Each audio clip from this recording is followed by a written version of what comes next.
Assalamualaikum warahmatullahi wabarakatuh. Hello everyone, my name is Rosita Nur Amara. You can call me Amara. NPM 254111158. Saya berasal dari Fakultas Ekonomi dan Bisnis, Program Studi S1 Manajemen 25A.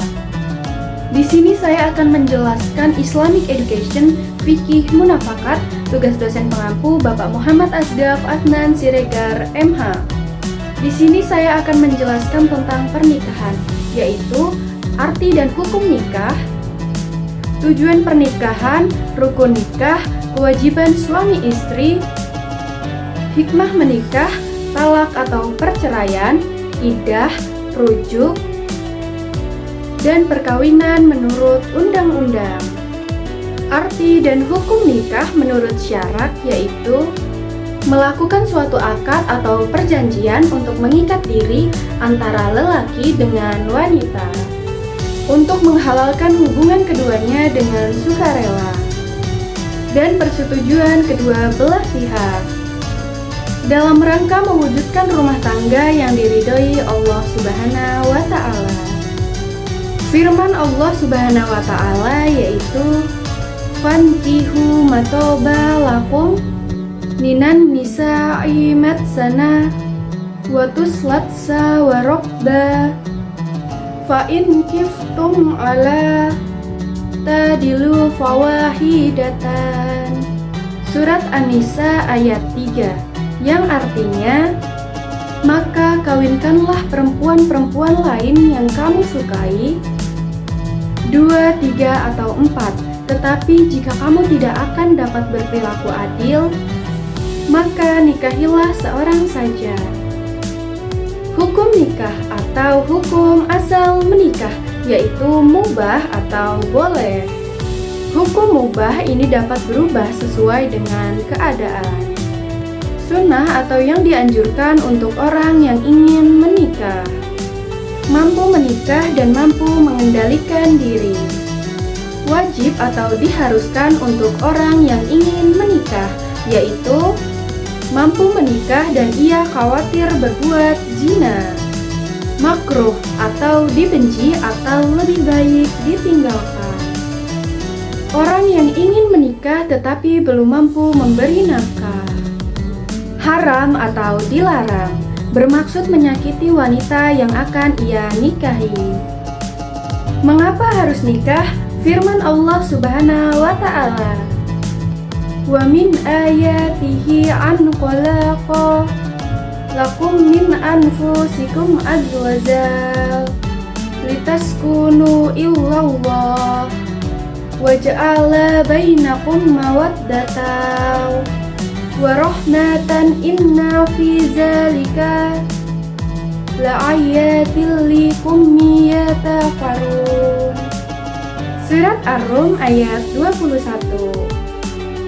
Artinya, dan di antara tanda-tanda kekuasaannya, Dia menciptakan untuk kamu istri dari jenismu supaya kamu tentram bersamanya. Dan Dia menjadikan cinta dan kasih sayang di antara kamu. Sesungguhnya yang demikian itu menjadi tanda-tanda bagi orang-orang yang berpikir. Tujuan pernikahan yaitu untuk memperoleh rasa cinta dan kasih sayang yang benar, untuk memperoleh ketenangan dan kebahagiaan hidup, untuk memenuhi kebutuhan seksual secara sah dan diridhoi oleh Allah Subhanahu wa Ta'ala, untuk memperoleh keturunan yang sah dalam masyarakat. Harta dan anak-anak adalah keberhasilan kehidupan dunia. Surat Al-Kahfi ayat 18 sampai dengan 46. Rukun nikah yaitu sah tidaknya pernikahan dilihat dari terpenuhi tidaknya rukun nikah. Ada calon suami, ada calon istri, ada wali nikah, 2 orang saksi ijab dan qabul. Siapa wali itu? Wali adalah orang yang terdekat dengan mempelai wanita. Ayah kandung dari mempelai wanita, kakek dari mempelai perempuan, saudara laki-laki yang seibu sebapak, saudara laki-laki yang sebapak saja, Anak laki-laki dari saudara laki-laki seibu sebapak. Anak laki-laki dari saudara laki-laki yang sebapak. Saudara bapak yang laki-laki atau paman. Anak laki-laki paman yang dari pihak bapak. Wali hakim berlaku jika nomor 1 sampai dengan 8 tidak ada atau berhalangan. Jika kamu jadi wali atau saksi, syarat sah wali atau saksi nikah yaitu Islam, laki-laki, balik, sudah berumur minimal 15 tahun. Berakal sehat, merdeka, adalah orang yang mempunyai hak untuk mengurus dirinya. Ijab kabul atau nikah, yaitu ijab adalah ucapan wali mempelai wanita yang sedang menikahkan. Sedangkan kabul adalah jawaban ketika mempelai laki-laki menerima pernikahannya. Syaratnya ijab kabul dilakukan dalam satu majelis. Ijab kabul tidak boleh mengandung persyaratan atau khiyar syarat. Ijab kabul itu dilakukan dengan jelas, mudah dan tunai atau langsung saat itu. Wanita yang tidak boleh dinikahi yaitu yang haram dinikahi karena keturunan, ibu dan seterusnya ke atas, anak perempuan kandung dan seterusnya ke bawah, saudara perempuan sekandung sebapak atau seibu, saudara perempuan dari ibu, saudara perempuan dari bapak, anak perempuan dari saudara laki-laki dan seterusnya, anak perempuan dari saudara perempuan dan seterusnya. Surat An-Nisa ayat 23. Diharamkan atas kamu, ibu-ibumu, anak perempuanmu, saudara perempuanmu, saudara perempuan bapakmu, saudara-saudara perempuan ibumu, anak-anak perempuan dari saudara laki-lakimu, anak perempuan dari saudara perempuanmu, ibu-ibumu yang menyusui kamu, saudara perempuan sepersusuan, ibu-ibu istrimu, anak-anak istrimu yang dalam pemeliharaanmu, dari istri yang telah kamu campuri. Tetapi jika kamu belum campur dengan istrimu itu, maka tidak berdosa kamu mengawininya. Istri-istri anak kandungmu menghimpun dua perempuan yang bersaudara, kecuali yang telah terjadi pada masa lampau. Sesungguhnya Allah Maha Pengampun lagi Maha Penyayang. Wanita yang tidak boleh dinikahi yaitu yang pertama, haram dinikahi karena sesusuan, ibu yang menyusui atau saudara perempuan sesusuan. Yang kedua, yang haram dinikahi karena hubungan perkawinan, anak tiri, istri dari anak laki-laki atau menantu, baik sudah cerai ataupun belum, mertua, dan ibu tiri. Yang ketiga, yang haram dinikahi karena mengumpulkan dua orang perempuan yang keduanya bermuhrim. Kewajiban suami yaitu mencari nafkah untuk keluarga sesuai dengan kemampuan suami, memberi perlindungan dan rasa aman terhadap keluarga, memberi nafkah lahir batin dan kasih sayang pada istri dan anak, memberikan bimbingan, didikan dan mengatur keluarga supaya selamat, sejahtera dunia dan akhirat, berusaha menjadi kepala rumah tangga yang bijaksana. Kewajiban istri yaitu taat dan patuh kepada perintah dan aturan suami, mengurus rumah tangga, menyiapkan keperluan suami dan anak-anak sebaik-baiknya, berusaha menerima dengan ikhlas pemberian suami, dan tidak meminta sesuatu di luar kemampuan suami. Jika istri akan puasa sunnah, harus ada izin dari suami, menjaga kehormatan dirinya dan berusaha untuk tampil cantik dan menyenangkan di depan suami, atau berhias itu hanya untuk suami. menjaga rahasia suami dan harta suami, mengasuh, mendidik, dan memberikan kasih sayang kepada anak. Hikmah menikah, yaitu menikah itu sunnah Rasul dan banyak hikmah. Menenteramkan batin, pikiran jernih, semangat kerja tinggi, istiqomah dan menambah khusyuk dalam beribadah, menjauhkan diri dari perbuatan maksiat, memperluas tali silaturahmi, saling menyempurnakan, melahirkan generasi penerus Islam, anak yang saleh, mendoakan kedua orang tuanya. Hikmah menikah. Hikmah menikah bagi yang menjalaninya yaitu: yang pertama, menyelamatkan diri dari penyalahgunaan nafsu seksual. Yang kedua, sebagai wadah bagi ketentraman jiwa, cinta kasih, dan sayang. Yang ketiga, sebagai wadah dalam pembinaan tanggung jawab dalam keluarga. Hikmah menikah. Hikmah menikah bagi masyarakat yaitu: yang pertama, menyelamatkan masyarakat dari kemungkinan maraknya perzinahan. Yang kedua, kaum perempuan memperoleh kewajaran dalam derajatnya di masyarakat. Yang ketiga, syiar Islam akan semakin berkembang. Menikah, sebaiknya cepat-cepat menikah atau enggak ya? Oh, aduh, tolong Ma, aku masih ragu, bingung dan belum ada calon lagi. Hal-hal yang dapat melepaskan ikatan pernikahan yaitu talak, fasak, khulu, li'an, ila, zihar, haddana. Talak perceraian ialah lepasnya tali pernikahan suami istri dalam berumah tangga. Talak ialah perceraian atas kehendak suami.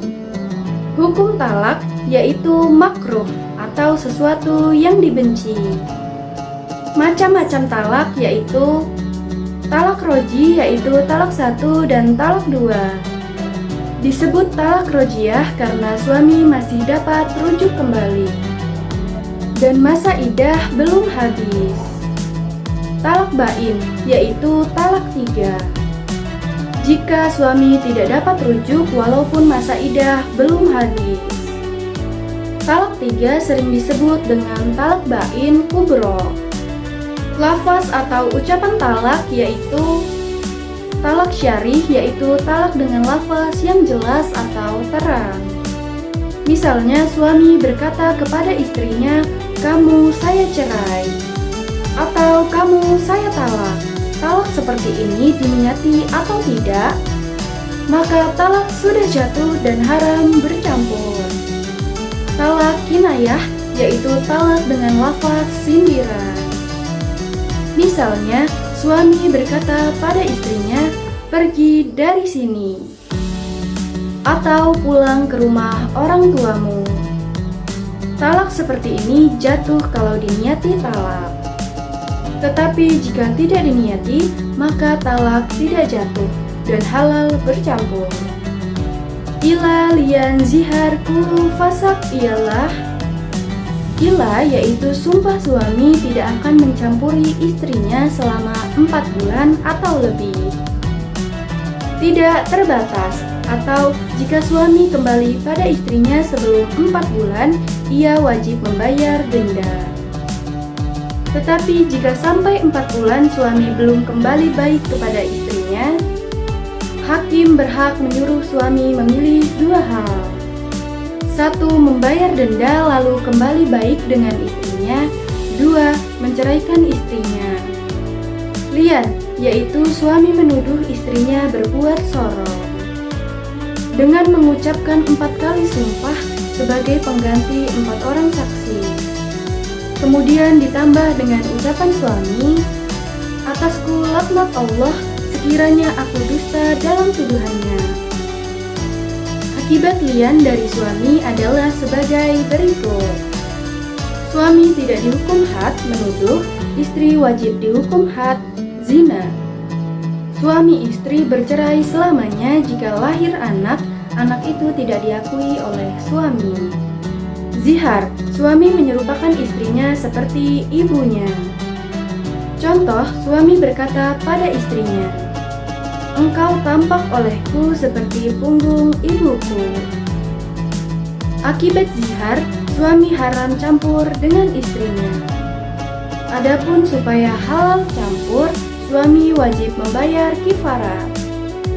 Ada 3 tingkatan, yaitu memerdekakan budak, puasa 2 bulan berturut-turut, dan bila tidak mampu wajib memberi makan 60 orang miskin. Khulu, yaitu perceraian atas kehendak istri, dengan cara istri memberi uang tebusan kepada suami supaya mau menjatuhkan talak kepada istri, atau khulu atau cerai gugat. Akibat khulu antara lain yaitu khulu boleh dijatuhkan pada waktu istri sedang datang bulan, atau suci tapi sudah dicampuri. Suami tidak dapat rujuk walaupun masa iddah belum habis. Fasak, rusaknya ikatan pernikahan karena sebab-sebab tertentu. Perceraian atas kehendak hakim atau talak yang dijatuhkan oleh hakim pengadilan agama. Sebab-sebab terjadinya fasak antara lain: suami istri ternyata masih muhrim, suami gila, suami tidak mampu memberi nafkah, dan suami pergi atau hilang. Haddanah, yaitu merawat, mendidik anak-anak yang belum dapat mengurus dirinya sendiri. Jika terjadi perceraian suami istri dan sudah punya anak yang belum mumayyiz, maka istrilah yang berhak merawat anak tersebut sampai ia mengerti. Sedangkan biaya perawatan pendidikan ditanggung oleh bapaknya. Kalau anak sudah mengerti, diserahkan kepada yang berhak, yang lebih pantas bapaknya atau ibunya. Iddah adalah masa menunggu bagi seorang istri janda setelah terjadi perceraian. Tujuan masa iddah ialah memberi kesempatan berpikir pada keduanya untuk melanjutkan perceraian atau rujuk, untuk mengetahui keadaan istri atau janda hamil atau tidak. Sebab jika hamil, masa iddahnya diperpanjang sampai dengan kelahiran anak dan kering darah wiladahnya atau darah sehabis melahirkan. Macam-macam masa iddah, yaitu bagi istri yang diceraikan suami dalam keadaan hamil, masa iddahnya sampai dengan lahirnya anak dan sampai kering darah wiladahnya. Bagi istri yang ditinggal mati suaminya jika tidak hamil, masa iddahnya yaitu 4 bulan 10 hari. Bagi istri yang datang bulannya masih lancar, masa iddahnya 3 kali suci. Bagi istri atau janda yang sudah tidak datang bulan, masa iddahnya 3 bulan. Bagi istri atau janda yang belum pernah dicampuri, mereka tidak punya masa iddah. Hak istri pada masa iddah yaitu bagi istri atau janda yang ditalak roji'ah, mereka berhak mendapat tempat, pakaian, dan nafkah pangan. Bagi istri atau janda yang ditalak ba'in, mereka hanya berhak mendapat tinggal. Bagi istri yang ditinggal mati suaminya pada masa iddah, mereka tidak mendapat nafkah karena sudah mendapat warisan almarhum suaminya. Begitu pula janda dalam masa iddah tidak mendapat nafkah. Rujuk adalah kembalinya suami kepada bekas istrinya pada waktu masa iddah belum habis. Hukum rujuk yaitu mubah atau boleh dan dapat berubah sesuai dengan keadaan. Wajib yaitu bagi suami yang mempunyai istri lebih dari 1 dan belum berlaku adil kepada istrinya. Sunnah yaitu apabila dengan rujuk keadaan menjadi baik. Makruh yaitu jika dengan rujuk keadaan menjadi buruk. Haram yaitu jika dengan rujuk istri menjadi menderita. Rukun rujuk yaitu istri sudah pernah dicampuri. Yang dapat dirujuk istri yang ditalak roji'ah. masa idahnya belum habis. Istri yang dirujuk itu tertentu. Jika suami menjatuhkan talak kepada beberapa istrinya, yang dirujuk hanya satu, maka rujuknya tidak sah. Lafaz rujuk harus dengan lafaz yang jelas atau sindiran. Tidak ada paksaan dari pihak suami untuk rujuk. Jazakumullah khair. Sekian video penjelasan dari saya. Jika ada lebih dan kurang, saya mohon maaf. Wassalamualaikum warahmatullahi wabarakatuh. Thank you. See you in the next video.